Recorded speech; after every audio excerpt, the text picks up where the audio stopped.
Welcome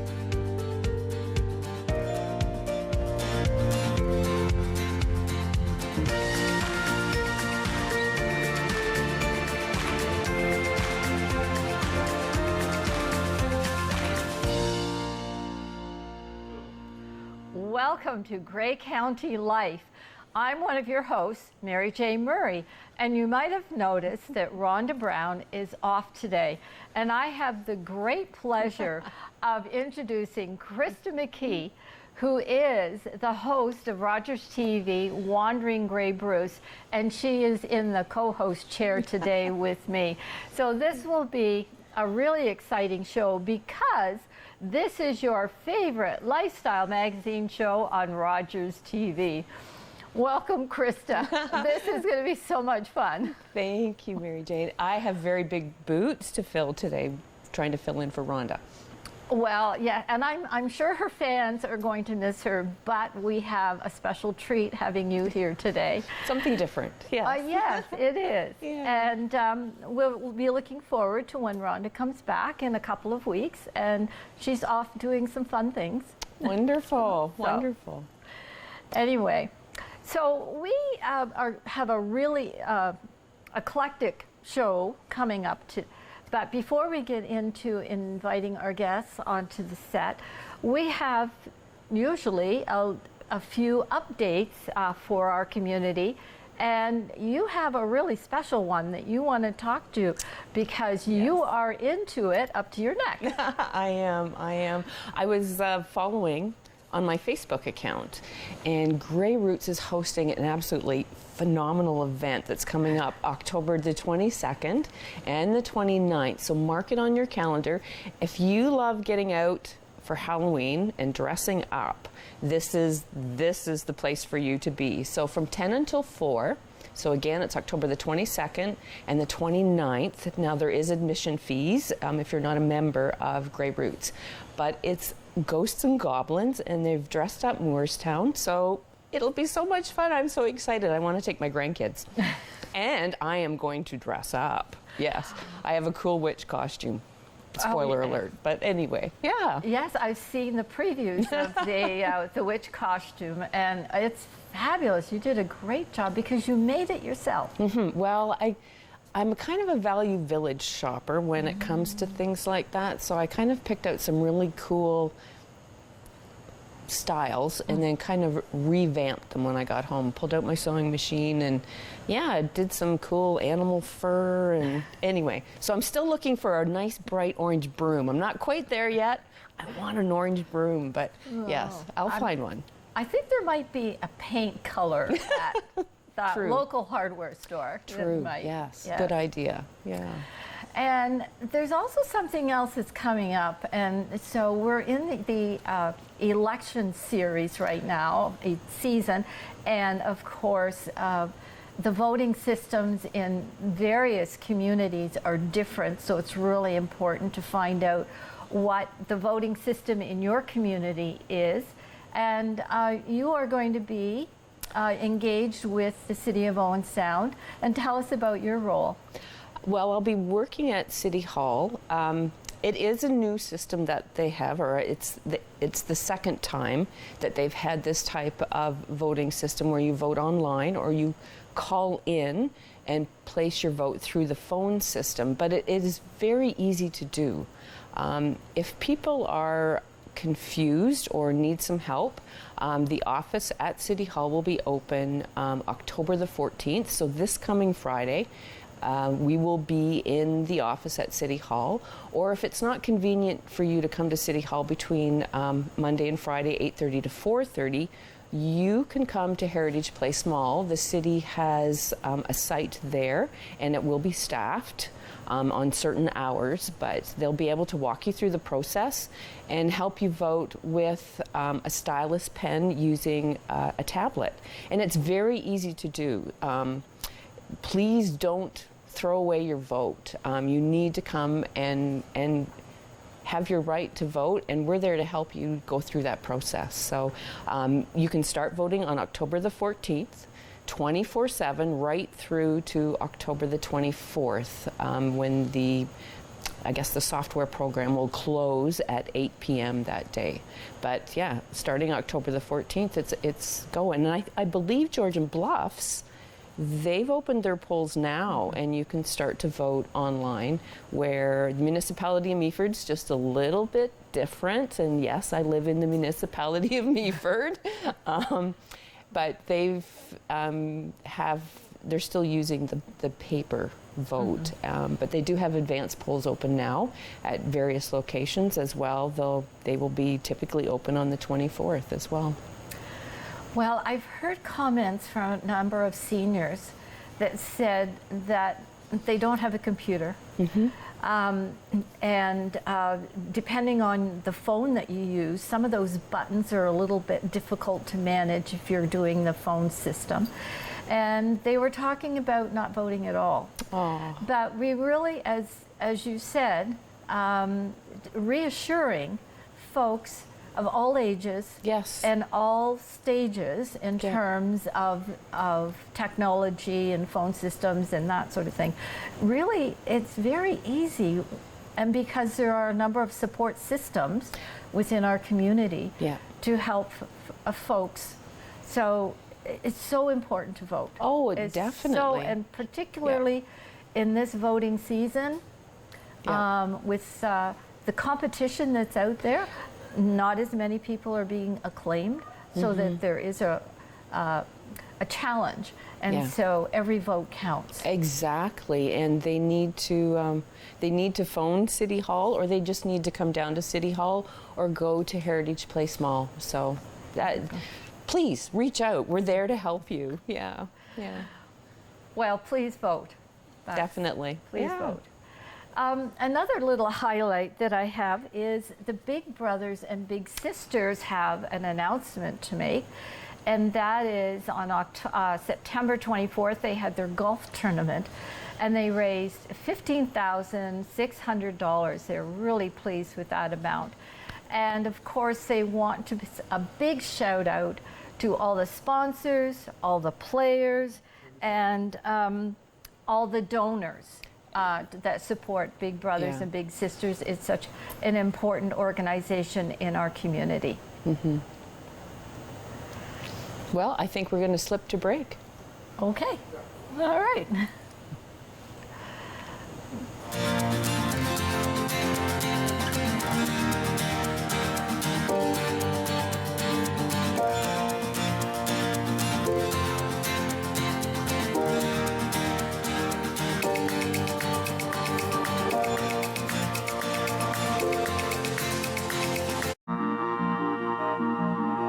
Closed captioning is brought to you in part by Raven Reads. Unbox Indigenous voices. Subscribe today at ravenreads.org. Hello, I'm Liz Dowdsville, Lieutenant Governor of Ontario. In 2008, carbon monoxide, a deadly invisible gas, killed an entire family in our province. That tragedy led to a new law requiring homes with potential CO sources to have alarms. John Gignac's family members passed away that day, and he shares his story to save others. Please make sure you have working CO alarms in your home. Protect your family today. Monday, October 24th is Municipal Election Day in Ontario, an important election to set the post-pandemic course for our community. Turn to Rogers TV for the local results, your comprehensive coverage as the votes are counted. Tune in to find out who's heading to Municipal Council. On election night, Rogers TV leads with local.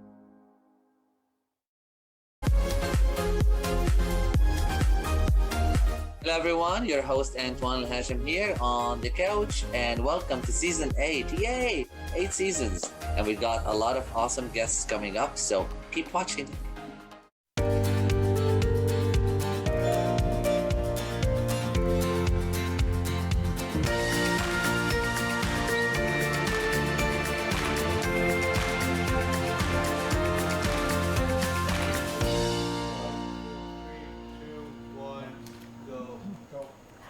Welcome back to Grey County Life with Mary Jane Murray and Krista McKee. Filling in for Rhonda Rhonda. Brown in the co-host chair. Yes. And delight to have you. Thank you. We also have some special guests today and some really old friends. Well, old, old friends. Old and long time. Long time friends. Forget the word old. Long time friends, and it's really lovely to see both of you. And Judy Beth Armstrong and Donna Phillips. And we both have past lives together. Indeed we do. We do. But today they're Wonderful with past lives together. with the Canadian Federation of University Women, and that is an organization that just doesn't get enough promotion in our community. And you are here to talk about all the really good things that are happening with that organization. And let's start with Donna. So Donna, give us an overview. Sure, sure. Let me begin by saying that Judy Beth and I are just two members of this national club that has thousands and thousands of members.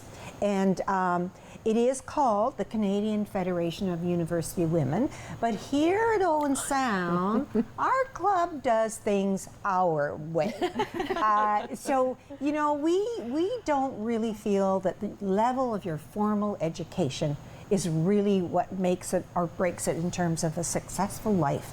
And so we prefer to refer to ourselves as the Canadian Federation of United Women here in Owen Sound. And really the bottom line is, if you're interested in learning or you're interested in supporting others who are learning, then this is the club for you. Certainly, I had a look online and I saw that Owen Sound offers a list of 100 different clubs. I didn't believe it. I didn't realize there were that many. But this club, you're right, Mary Jane, doesn't get a lot of front page action, but it sure is a very busy, active club. And here's how we are different from those other clubs. Judy Beth will probably tell us. I'd be happy to talk about that. So we have a number of wonderful programs that we provide to our members, monthly programs. And just last month, our special program was hosting Ted Barris, that amazing author and historian who came to Owen Sound and spoke to us about his latest book, Battle of the Atlantic. And we had a packed house, totally sold out. It was fabulous. Next month, our group is going to the Roxy Theatre for a peek behind the scenes and have a tour, and we'll have a look at the set of Beauty and the Beast, and then have a little wine and cheese celebration in the Roxy lobby. And that's just a couple of examples of the fun that we have had. In August, to celebrate the Queen's Jubilee, we had a garden party and a tea party, and a guest was the Queen, Shirley Holmes, who came as so elegantly dressed as the Queen, and happily before our dear Queen passed away. So it was quite an enjoyable afternoon. But we have lots of other activities, and it's not all just fun and frivolous. We have some serious topics too. We are talking in January about housing, the state of housing for people who are challenged in terms of their financial well-being. And in February, we're going to be celebrating Black History Month with a speaker on that topic. So, and March, we're going to O'Share for a tour of O'Share, and we'll help make some sandwiches, and we'll learn all about the good work that O'Share does. So just a little sampling of what we do. And those are the monthly programs, but we also have interest groups. And the interest groups are quite varied, and a member of CFUW could join any of the interest groups, all of them, none, depending on what you like. But we have book clubs, we have healthy lifestyles, which is mainly walking, and with some guest speakers on healthy lifestyle suggestions.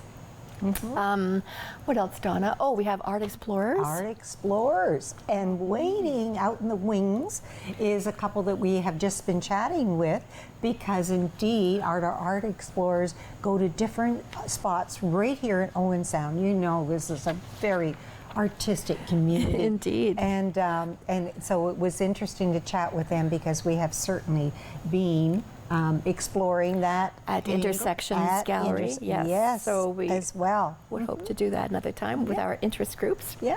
Yeah. So what it sounds like is that you're building not only a social network, but you're building lifelong learning. And when you were talking about the interest in the housing situation coming up, it also is including social justice. Yes, yes, and advocacy and issues, yes, yes. Really all sorts of topics to stimulate our mind and our bodies with our healthy lifestyles activities. And we, you know, we mentioned before about any woman with an interest in learning and in supporting that will find our club very interesting.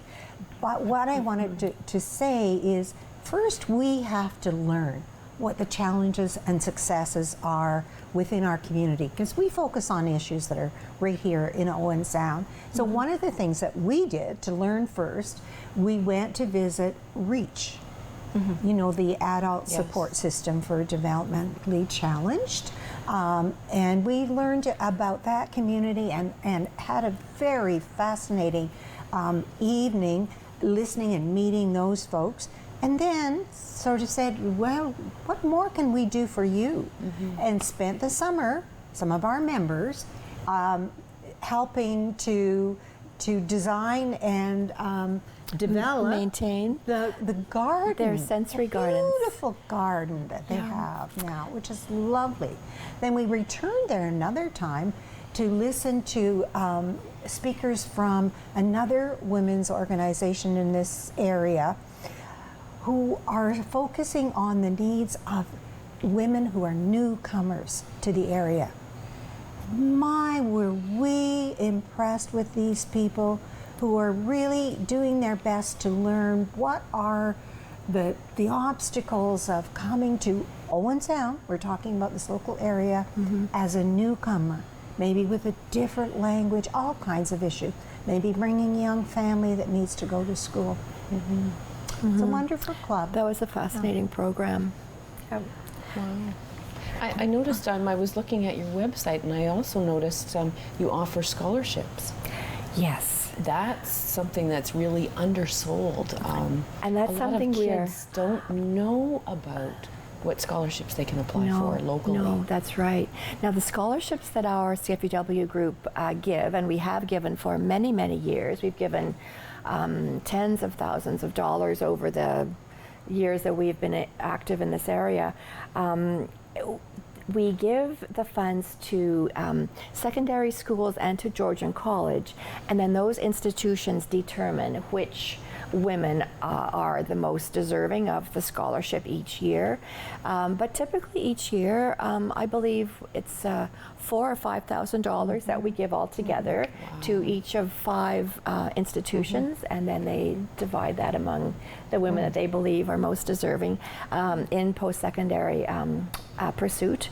And but in order to raise funds for those scholarships, we're not primarily a fundraising organization, but our members are very generous in their annual donations as part of the membership fee.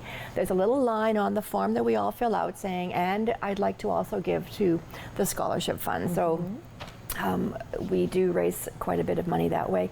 And then we have great events like Ted Barris coming to Owen Sound and charging a very reasonable fee to us so that then we can see some wonderful proceeds. This recent visit, thanks to Ted's generosity, we brought in close to $1,500, which will go toward our scholarship fund and other community outreach projects. Wonderful, wonderful. So, having listened to all the exciting things that are happening and how important this organization is within our community and the work that you do, how could someone get involved? Well, it's easy. You could go to the website. You can click to contact us and send an email. info@cfuwowensound.com is our email address. The website address is www.cfuwowensound.com. And we also have a Facebook page, easy to find on Facebook. We invite people, if you're not quite sure whether you'd like to join or not, come out to one of the meetings that you'll find out about on the website, and we'll talk about more today. We invite people to come to up to 2 general meetings and up to 2 interest group activities before you really have to decide that you'd like to buy that membership fee. But we do welcome guests, certainly, and love to see new people come to find out more about our organization. And how much is the membership fee? Well, as Judy Beth is mentioning, that's somewhat variable on the scholarship part is voluntary, of course, but our members really believe in helping others learn on their path as well. So it's hard to say per member, but there's an actual part that has to go to the club just so that we can maintain our programs, and it's somewhat in the ballpark of $100. As I say, there's a variable amount on top of that, but there's more. All the specifics are right on our website, cfuwowensound.com, and you'll be able to get in touch with anyone through that route. That's and get right. more specifics. Just click contact us. Now, I can see by your big smiles that how much you enjoy this club. But initially, if you want to just kind of go back a few years, why did you join? That's going back a few years. Well, for me, I actually lived and worked in Mississauga, and during my working years, I became a member then. The club that was local to Mississauga, and so I knew it in a different kind of capacity. I was a working mom and had a career path ahead of me, and found that this club was just what I needed. I needed to be supported along my route, but I also needed a break from what I was doing during the day and something different, and all the interest groups and so on that helped. And it built a social network I will never ever forget. So then I retired, and I came up here and from the big smoke, as it's referred to, and thought, oh my goodness, what's this community going to offer? Because I was open to any volunteer work, as Mary Jane knows from those years back then. And a neighbor said to me, come along with me and come to the CFUW. Or I thought, what? In Owen Sound, there's CFUW?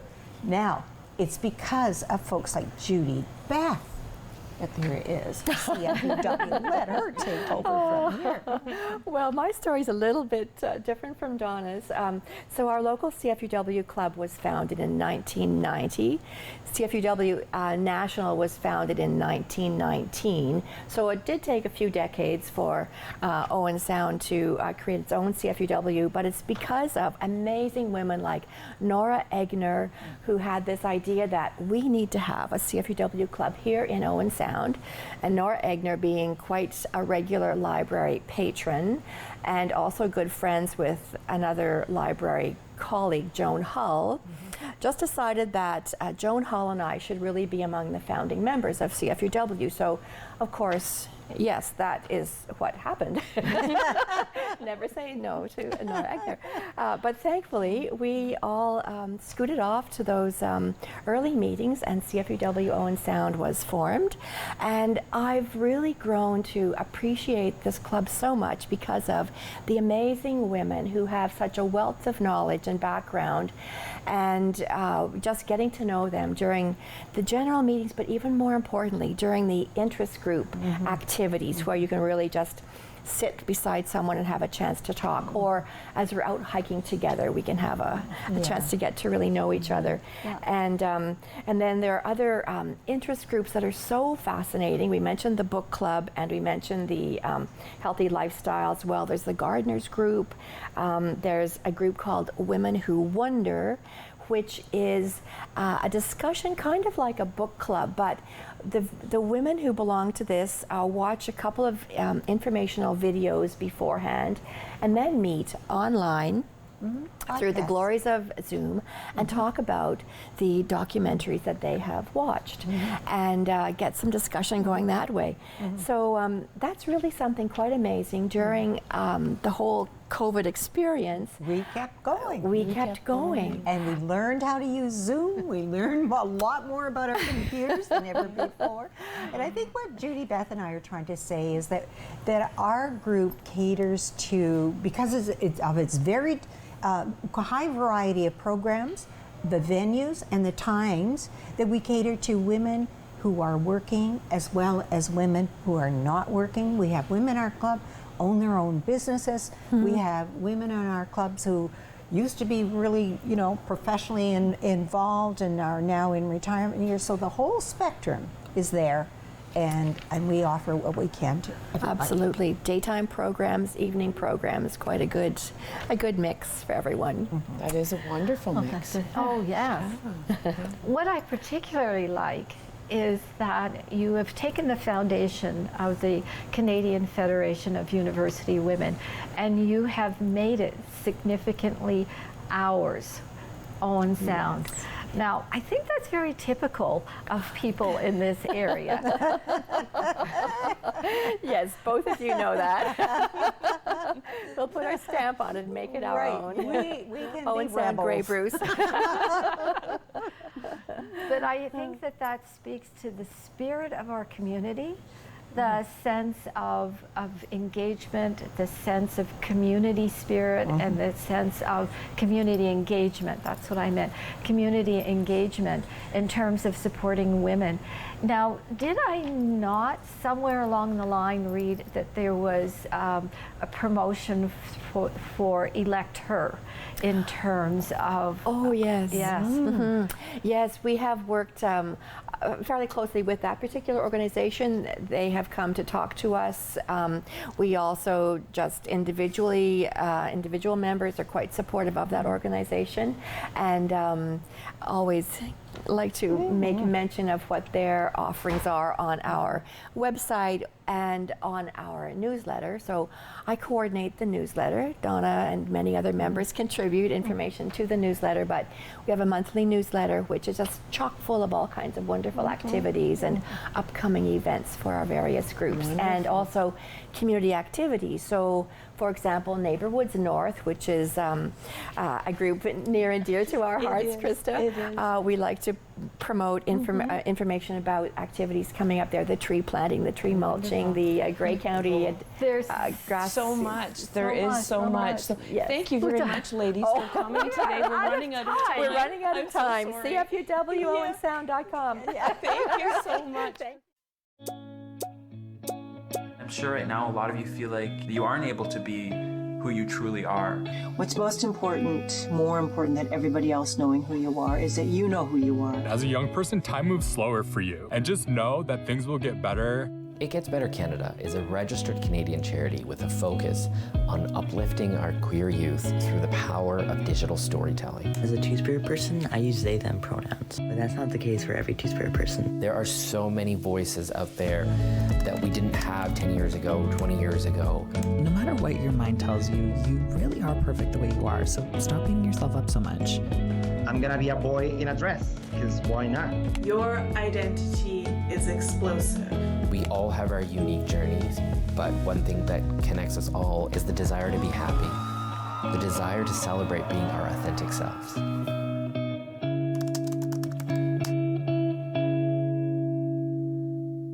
What kind of show do you want to see on Rogers TV? What interests you? Log on to rogerstv.com, fill out a show proposal, and tell us about your segment idea. We want to know what you want to see. Rogers TV, only on Rogers. Join us next week on Great County Life, and we're going to be talking with the cast, or some of the cast members of Beauty and the Beast. Oh, that sounds like fun.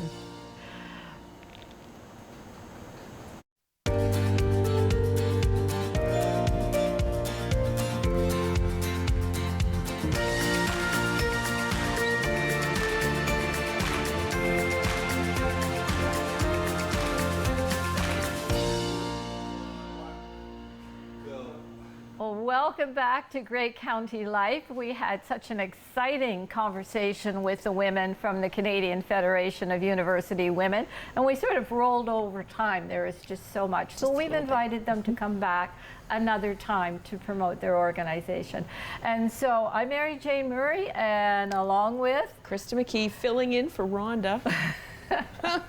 Baby steps. and doing a great job. And we are welcoming our next guest, and we have Norm Rigetley and Kim Walmsley, and they are from Intersections Wood Collaborative. And this is a new organization that has sprung from a long-standing organization with Stephen Hogben. So Norm, if you can tell us about the evolutionary process and how you were able to keep this going, it is so important. Yeah, so we started in March of this year, so we're actually about 9 months into our first year, so we're a new organization, but Stephen was at work in the community as Stephen Hogben, as a artist, designer, and ran a studio and workshop on 10th Street. If people, 10th and 4th Avenue there, they've probably seen the windows, and that's where we still are. Stephen became ill last fall and brought a group together of people that had participated in programs that he ran, and asked us whether or not we wanted to keep it going, and we did, and there was quite a few people that were supportive of that idea. So that's where it sprang from, and Stephen, sadly passed away, and left us the legacy of his shop.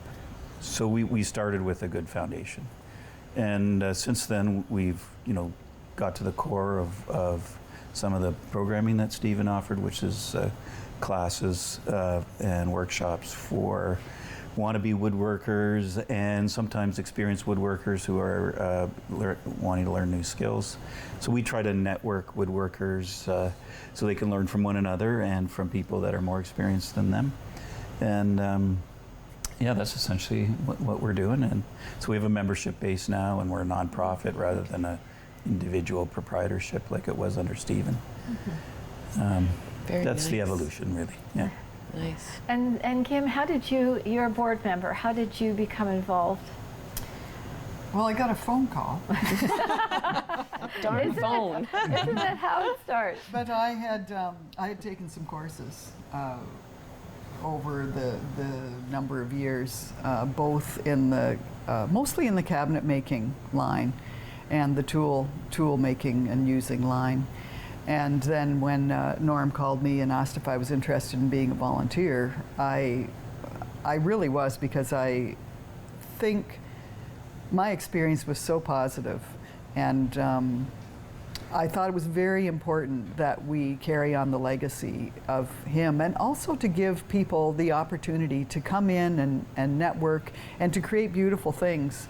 And especially if they have had not a lot of experience, to come in and to learn how to use that equipment. And what we've seen with the students or the people that come in is, seasoned or unseasoned, people walk away from the end of those workshops with something beautiful to take home and a whole new level of confidence and excitement about an undertaking that is just really so satisfying, so rewarding, and it's exciting to make stuff that you never thought you'd be able to make.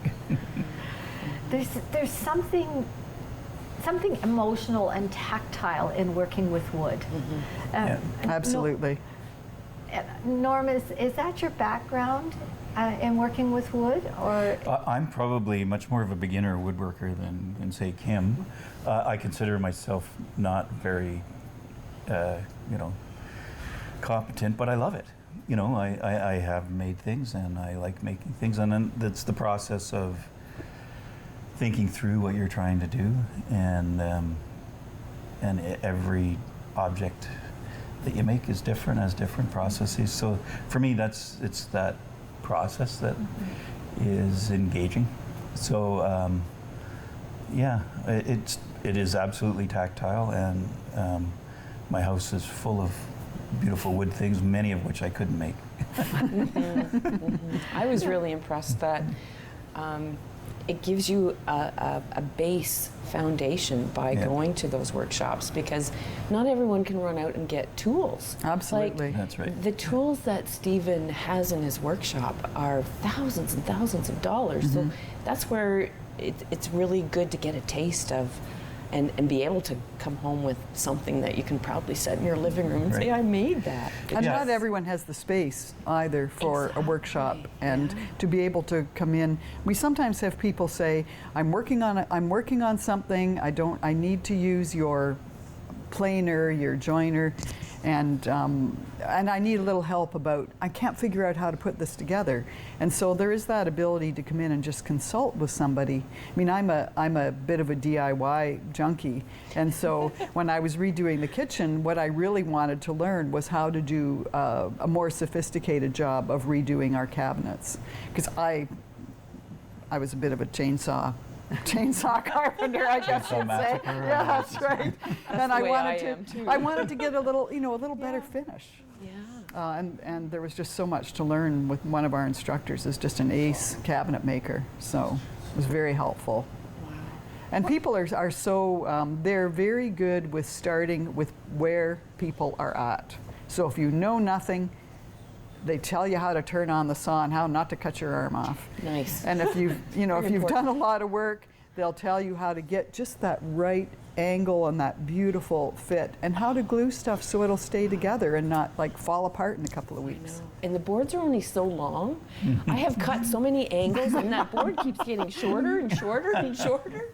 I'm a little dyslexic. I know exactly what you're talking about. It's dang. No. But I'll give another example, because this one, I brought my whole family in to do paddle making. And paddle making, so my daughter and my two sons, and they all made paddles, and but they can do that in a weekend, take something home, and they're never, I doubt that they'll ever be woodworking hobbyists, but they can still participate, and they still have something that they took home that they enjoy. So there are things that are not just about becoming a woodworker. Yeah. Right. And that was a great family activity. So we offer that kind of thing for people. What kind of age range are we talking about here in terms of your membership? I mean, you brought your family and you brought your children in, but what kind of age range are we? It's too old. we are really absolutely trying to get more young people enthused, engaged, and give them access, because they might be at a stage in their life where they don't have a full workshop. We did work a project with the Indigenous Friendship Center, and it was an excellent event, because it was some older folks from their community and younger folks. So teenagers. We love to see that. And typically speaking, about 14 is about a good age, just because of the dangers inherent in machinery. And so we don't have people younger than that in our shop. So it's through membership. And so in order to access information or access the tools, do you need to become a member? Not to take the classes. Not to take the classes. To use the shop, yes, but not to take the classes. Like if you wanted to come in and work on a project, you need to be a member. Oh yeah. And there's always supervision. There's always someone around to help. But to take the classes, no. Sometimes people do it as a one-off. They might only come to one workshop. Okay.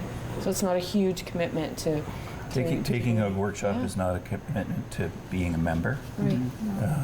You pay a fee for that workshop, and that fee goes to the instructor and our overhead cost. Yeah. Which is very small compared to going and buying a machine. Yeah. Absolutely. Oh, for sure. Yeah. And then learning the technique on how to use it properly so that you get the finish that you want. I am not sure that the high schools are teaching shop anymore. I mean, I have items in my home where my sons have created bowls and boxes and clocks made out of wood that they did in high school. That's sort of dating me and them. But I'm not sure that that happens in high schools the same way as it did years ago. And this would, at the age of 14, that's kind of when you start to branch out and learn new skills. But not only is it the skill, but it's the confidence. These are lifelong skill building activities. And we desperately need people taking more trades. And so, I mean, that is a really good entrance point to get people excited and interested and realize that it's not only a very enjoyable way to spend your life, but it's also very lucrative. Yeah, it's a pipeline for the future. For the future. And it's like, the launch pad in Hanover, if you talked to Emily there, they run programs and they have a woodworking component too for their youth. It would be great if we could get there at intersections to have sort of after school programming for high school students, that kind of thing. We would need to get to a point where we had, staff. Right now we're volunteer run. Right. So we're actually reaching out to other community members to join our board, to become an active volunteer so we can scale up and offer the kind of programming that would address that kind of thing in the community. So this is an appeal really for people to get involved. We're welcoming, inclusive. We're a lovely bunch of people. Of course you are. And we're so fun. And we have some great potlucks. And you've kept that chainsaw at home, right? So how can they get a hold of you then to get involved with what you're doing? So on our website, which is www.intersectionstudio.com, you can, there's a members join or contact us, and you can get in touch with us that way. And I will talk to anybody that wants to become a board member, but if you're just interested in volunteering as well, we can try to slot you into a role that, doing things that you like to do. I've noticed one thing though, your fundraising page. I've been kind of keeping an eye on that. You have some really neat stuff right now. In the auction. In the auction. Beautiful. Oh, you have trees there right now that just sparked my attention. That someone has very carefully made. They're curled under. They're gorgeous. Yeah, they're beautiful. Yeah, and they're up for auction right now. People can bid on them or purchase them outright. How does that work? Opens tomorrow. It opens So tomorrow. October 13th. So I don't know when this show is airing, but that's when it opens. So the auction will be open October 13th to October 20th. Again, the best way to get there is through our website, and it'll take you off to the auction page. The auctioneer is donating their services, so that's great for us because this is a fundraiser. And there's donated art and some of the books, special books that Stephen collected as well, and some other things like that. So T-shirts. So there's a lot of different things, but there's also fine art that people have made. So depending on what you're interested in, there's a lot. But there's a lot of different things. And some of Stephen's pieces, a few of those as well. Now, maybe you can explain how the pricing works, because someone had asked me there are prices put on it, and they were wondering if that's what the starting bid was, and I don't think that's true. No, that's kind of like a reserve bid. If we don't get that amount, then because in some cases the art object, like for example, one of the donated pieces is from a woodworker in the United States that wanted to support this legacy. So he still has the piece. It's in his own private collection. He won't undertake the mailing and the delivering it to the successful bidder unless, it meets that minimum price, for example. So you can start at the lowest bid, but not all the items will be sold if we don't reach the threshold that, we can ship the things in the mail. And there's a range of things from a small investment to like some of these pieces are absolutely beautiful pieces of art and they're more expensive. Depends on your interest and what you're looking for your house yourself. I'm always totally amazed at what incredible product you can do with wood. It's absolutely stunning. When I see the inlays that are done. I've been down to intersections and we chatted, I think, when you had an open house, and we watched an instructor actually, he was on Zoom as well, so it was a Zoom. That would have been Carl Durant's. And working with tools and explaining things as he went along. But I was more interested in some of the finished products, and what I was looking for was there a price on the bottom, because I would just, can I take this home with me, as opposed to do I have to make it? You don't have to make it to have it. Because some of those boxes were absolutely beautiful, and some of the other pieces as well. And we can see the incredible talent that Stephen had with some of his pieces. And I must confess, and I'm hoping that the police officers are not listening to this, but as we come up to the stoplight on 3rd Ave, I always want it to be red, because then I can watch in the window what these incredible wood pieces are. And I always go, oh darn, it's green. But some of the pieces that were so fascinating to me, because I love wood and I love rocks. And how particularly Bob Hope was able to incorporate rocks and wood into the same piece. Yeah, there's 2 of his pieces on display, so you probably picked that up. Yeah, some of the techniques and the creativity of people in this region, who aren't necessarily professionals, it's quite high. And, that's what we want to be, is kind of a network for people that want to work together. And Bob's always willing to talk about what it takes to get things done, so he'd be willing to teach if you're interested in learning some of that, or just having some of that. I just want to flip them over and see what the price is. I really want to emphasize too that, I took my beginning woodworking and turning courses there, and the things that I brought home with me after just 2 or 3 days of instruction were really pretty darn good. Like you'd have to work to pick them out. Oh, wow. Yeah. Well, so thank you the very instruction's much great. for coming tonight. It's been an eye-opener for me. I'm glad you're continuing Stephen's legacy, because he was an amazing person.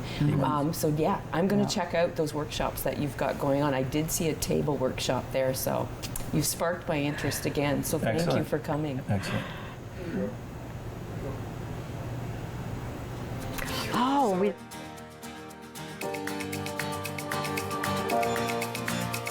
October 5th, 2014, my daughter was hit by a train. She was walking along the sides of the tracks, and it shattered her world.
Are you the type who would keep going or stop? It's not easy to stop when you have an addiction. Legalizing cannabis won't stop addiction. It trivializes its consumption. Let's be vigilant. If you need help, visit portage.ca.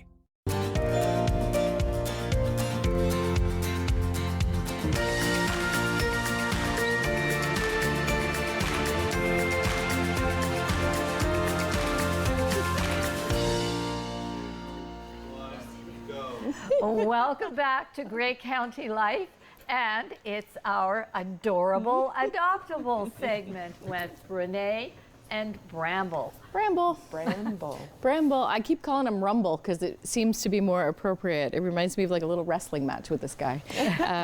He is the sweetest thing. I shouldn't say that.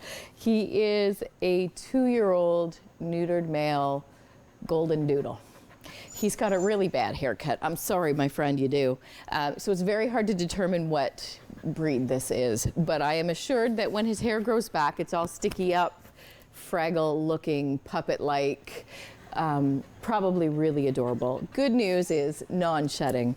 I personally would let him grow it back a little bit and give him a little more shag because I'm not really a fan of this, but it's not my dog, so you can do whatever you want to with it. This is your, we'll call it the shaved poodle cut. You could give him the little balls on his tail and the balls on the feet if you really wanted to make him fancy-like, but then he's basically just a poodle.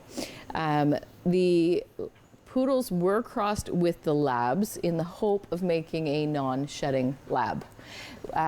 What in fact happened, although they are very similar to non-shedding labs, is a very busy, very active, very interested in people dog. Very smart, very easy to train. Labs and poodles are the 2 smartest dogs, so wicked smart, but you put that in a home that is a little bit busy, or maybe they don't have a whole lot of time for training or TLC, you got a dog that's potentially a whole lot of work. Such was the case with Bramble. So I need to let people know that he would be fantastic in a home with an active family. If you like hiking, walking, swimming, they are a water dog. He will do all of those things. He loves to get out and play fetch. That's that retriever piece to him. He will play ball for hours. And I would recommend doing that because then he'll sleep better. He is incredibly well house trained. He does use a crate in the home and he will hold it all night long until he has to go out, which is great news. So the house training piece is quite good, and he is good on a leash as well. Strong at first, excited at first, but he does settle, so that is good news too. He has been super well socialized with other animals, which is not something we see an awful lot of these days, but he's been really good. Good with the other cats at the shelter, good with the other dogs at the shelter, no problems at all. Apparently, when he's going for car rides, when a dog walks past the car, he will bark at them. This is according to his previous owners. And I would say that 98% of the dogs in the world do that. So that's not a really big surprise for anybody. Again, he is, where are you going? Neutered. His vaccines are up to date. And he is, we're going to call him a purebred golden doodle, although we all know in the real world that's not a purebred dog, but it is now. Okay, here he comes. Here he comes. I'm going to move these things. There we go. There we are. There we are. I'm afraid of it coming off. I mean, so definitely a dog. If you were looking for the already started dog, this is it. The reason that people adopt from the shelter often is that they know what they're getting. There's no surprises with this guy. I'm telling you, he's got a lot of energy. There's no surprise there. But we know that he's already got some of the training done. It's a good way to afford a purebred dog that is vetted. I mean, the vetting alone is huge. He's got all of that done. So the people who owned him were an older couple, just found he was too much dog. And unfortunately for them, you know, he's not been mistreated. It just was one of those things where they had to do what was better for him. How often would you have to get him trimmed? Like, I've never owned a dog. Sure. I've always had shedding You know what? dogs. It really depends on, here he comes again, on the length of the hair that you want. If you're going to be brushing it, it is not a hair that's going to fall out. It's more about his appearance. It will get matted if it is not brushed. So if you're prepared to do that, right, then you don't need to trim him at all. And if you would prefer not to brush him, then trimming him is important. I would probably not do it more than once or twice a year.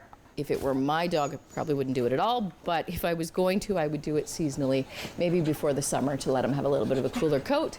Right. Also thinking he'll be in and out of the water, which keeps him a little bit less stinky and a little cleaner. What are we doing? Are you coming? He really likes you. Do you need a dog? I have this thing with dogs. Yeah, well, he really likes you. Take him home. Yeah. I am. I'm going to check in on Watson. Yes, Watson got a home, and my goodness, he Really? did not showcase himself well at all. And let me tell you, he did really, really well outside of here. We had a young family adopt him with not terribly young children. The kids were teens who wanted a walking buddy, somebody to hike with, somebody to spend outdoor time with. Watson was a beagle, and they very much enjoyed his bark. They lived in the country. They thought it was fantastic. Perfect. What a great match. Right? I was like, if that's your thing, this is it.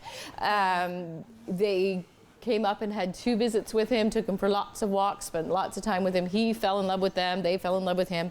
It was perfect. Oh, isn't that amazing? Yeah, and we had quite an active dog last week. We did. And I'm sure Renee was pretty exhausted by I was. He also was a very big beagle barker. So like, right, all through the whole show. It was fantastic. Well, isn't that, so there really is something for everyone. There really, really is.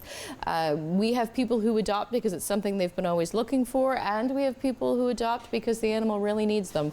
Both cases. In Watson's case, it worked out. It's what they were looking for. In her case, or his case, I'm sure it'll be the same idea, something somebody was looking for. But sometimes, a few weeks ago, we had little Nikki, who was super special needs, who needed a special home, and he connected with that. So. And she was a physiotherapist. It worked. Like, how would that? We had a cat with I don't even know how to describe it. He was all messed up. His body wasn't right. He'd had an old injury that had healed wrong, and he ended up with a physiotherapist. So it's really just a matter, right? Wow. It's just about matching the right people to the right pets to make sure that they last there forever, which is what we're going for. For you, right? So Bramble is next. Bramble. Yes, You're next. He's like, hi. Very quickly, I have 1 minute left. Yep. Do you have any upcoming events or fundraisers that you want to talk about? Our officially booked next fundraiser, because we might have one in the in-betweens, is the Pet Pictures with Santa. Oh, yeah. And they will be November 27th. I know it's a ways away, but we are taking appointments for that now. Do that through Pet Value Owen Sound. It is my very favorite fundraiser because we get to see everybody who loves their pets. I mean, I don't love Christmas so much, but I love to see people who love their pets. And it will run all day long. I believe the pictures are going to be $25. You get a keepsake, and at the same time, the proceeds to our spay-neuter medical fund, which is super important to keep us running. Well, I certainly hope that you find a home for this guy. He's adorable. Oh, here he goes again. Thank you so much for coming in, Renee. Yes, I know. Oh, Maybe he's I should take him home. He's yours. Hey, see, there we go. Really loves you. Thank you so much, Renee. It's been fun. Thank you so much, Mary Jane. I'm so glad. Okay, I'll just leave you here.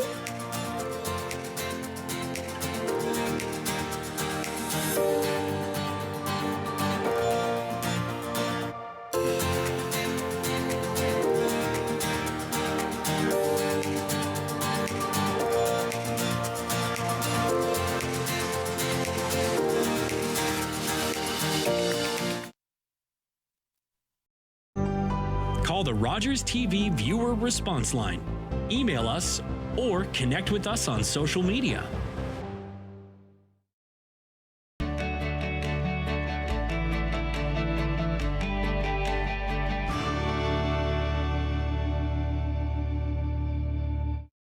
Did you have fun?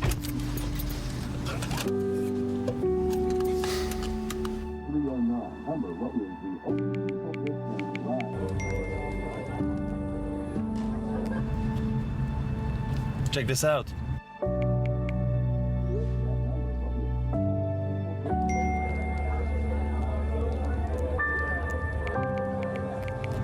It's nice, right? I'm Mallory, and I was walking home one night when an impaired driver hit me. He had been overserved in 2 bars before getting behind the wheel. If the servers would